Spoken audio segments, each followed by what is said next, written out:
So I'm Nick Ford, and I grew up here in Cedar Rapids, Iowa. I graduated Washington High School back in 1986, a long time ago.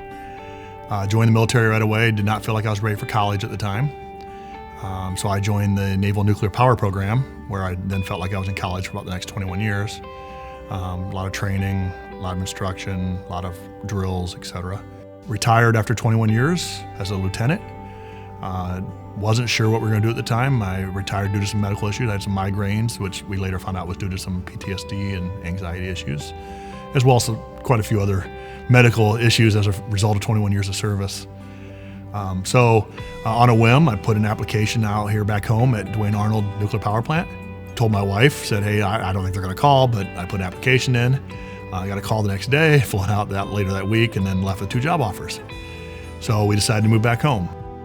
My wife has a pretty interesting background as well. Growing up in New York City area, Long Island.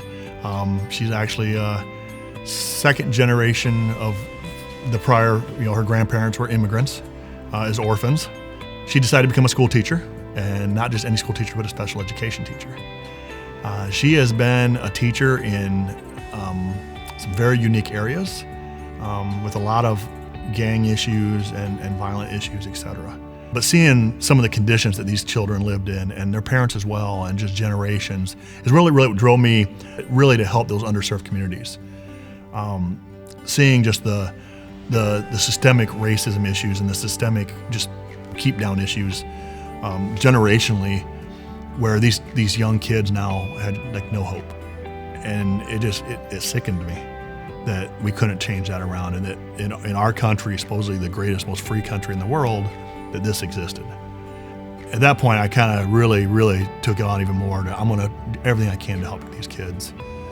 I knew Anthony, my partner from way back.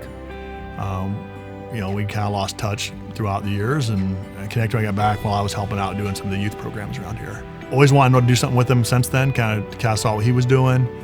I thought it was a perfect fit for what we were doing, and it's kind of near and dear to my heart. You see a lot of, you're kind of forced on embracing diversity a little bit in the military. Not completely, there's still some issues there as well, but you recognize different cultures. No matter where you're at in the order, admiral, general, all the way down to your lowest level, there's missions and goals, and there's teamwork. There is almost nothing in the military you can do solo that you don't need to depend on a team for. As far as whether they're female, male, what their orientation is, whether they're veteran, whether they have disabilities, whether they're black, white, purple, or pink, in the end, all that really should matter is, do they do their job, and do they do it well? If they don't do it well, how can you help them do it better? To me, that's what it comes down to, is that we truly care. And I know that Anthony feels the same way, and I think that's why we are really enjoying this journey we're on together. Have you made one person's life different? And if you can say yes, you won.